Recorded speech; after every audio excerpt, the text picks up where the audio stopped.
A warmly good morning to all of you. I hope you all are doing well.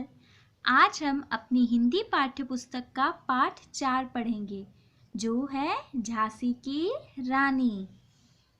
तो page number 30 open करिए। पाठ 4 झांसी की रानी। आइए शुरू करते हैं।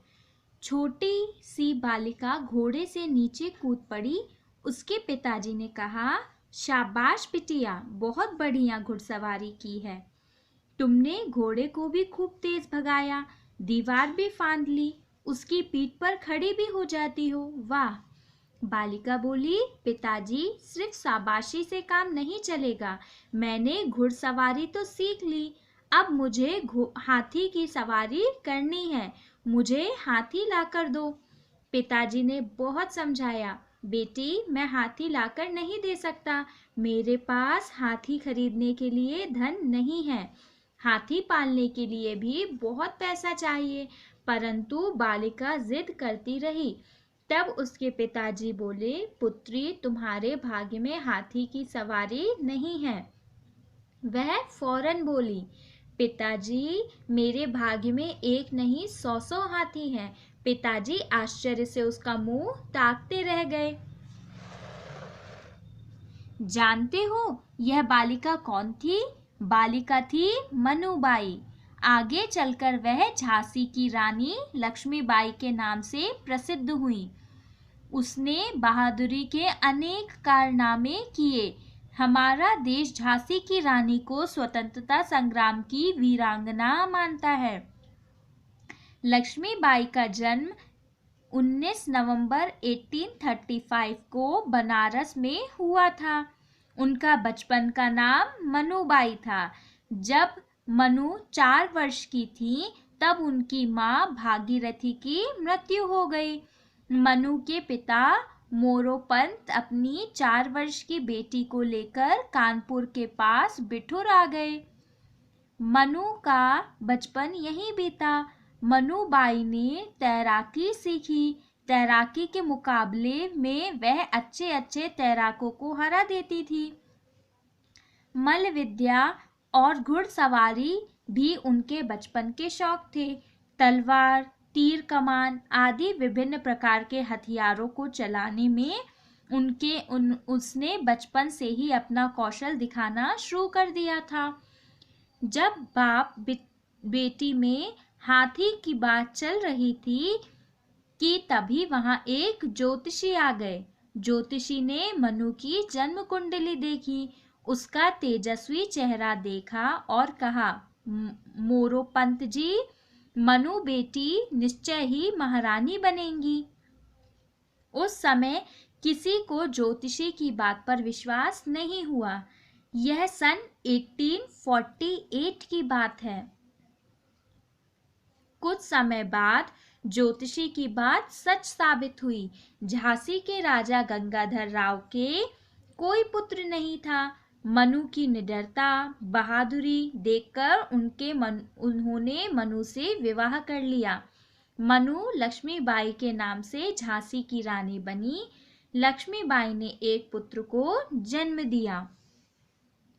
झांसी के राज्य भर में राजकुमार के जन्म की खुशियां मनाई गईं, परंतु लक्ष्मीबाई के भाग्य में तो कुछ और ही लिखा था। 3 महीने बाद ही उस बच्चे का देहांत हो गया। बेटे की मृत्यु का सदमा राजा गंगाधर सहन न कर पाए, बीमार हो गए। उनके बचने की आशा भी न रही। इसलिए उन्होंने 5 वर्ष के बालक आनंद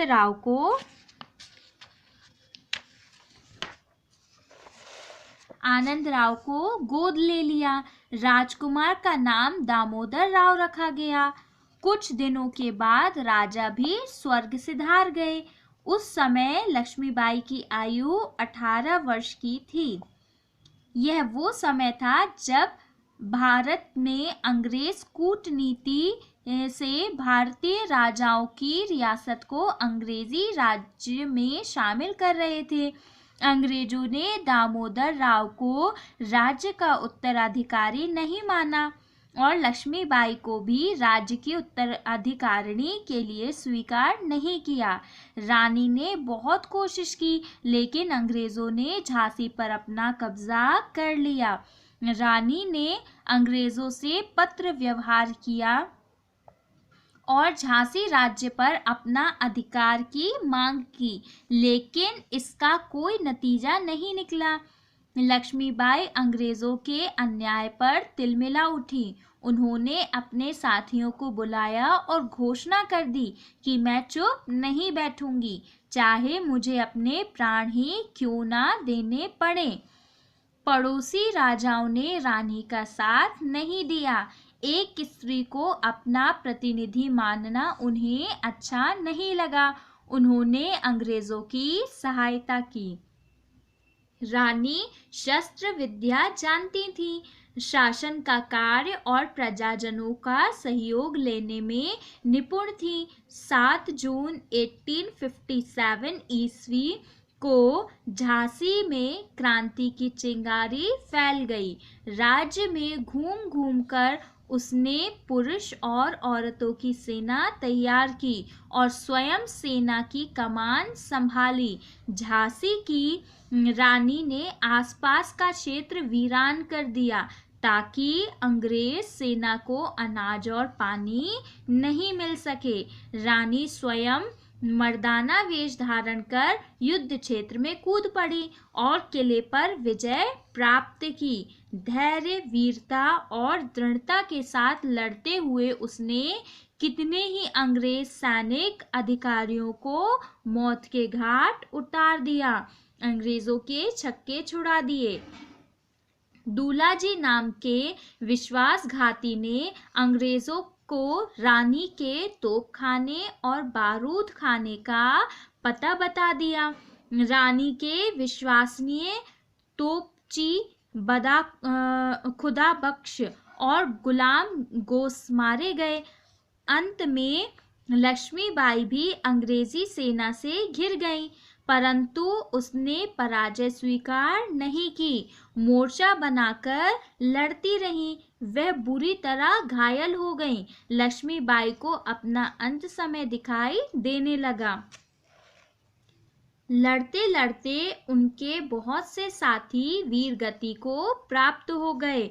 उसने अपने साथियों को आदेश दिया कि मरने के बाद भी उसका शव दुश्मनों के हाथ नहीं लगने पाए। बचे हुए सिपाहियों ने अंग्रेजों को लड़ाई में उलझा रखा। हंसते हंसते उस वीरांगना ने अपने प्राण त्याग दिए।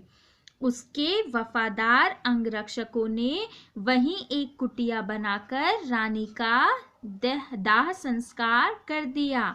आज वहां झांसी की रानी की समाधि है। हर वर्ष 17 जून को उनका बलिदान दिवस मनाया जाता है।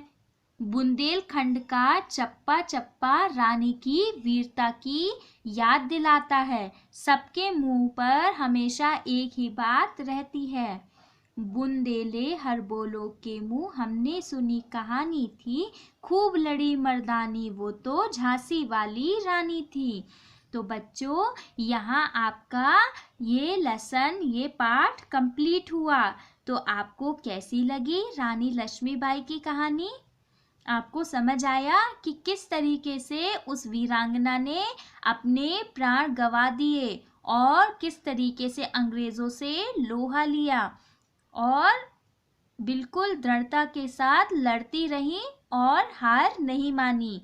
तो आपको इस कहानी से क्या प्रेरणा मिलती है कि हमें बुराई, अन्याय के खिलाफ लड़ना चाहिए और कभी भी उसके सामने घुटने नहीं टेकने चाहिए। यहाँ आपका पाठ कंप्लीट हुआ। Thank you.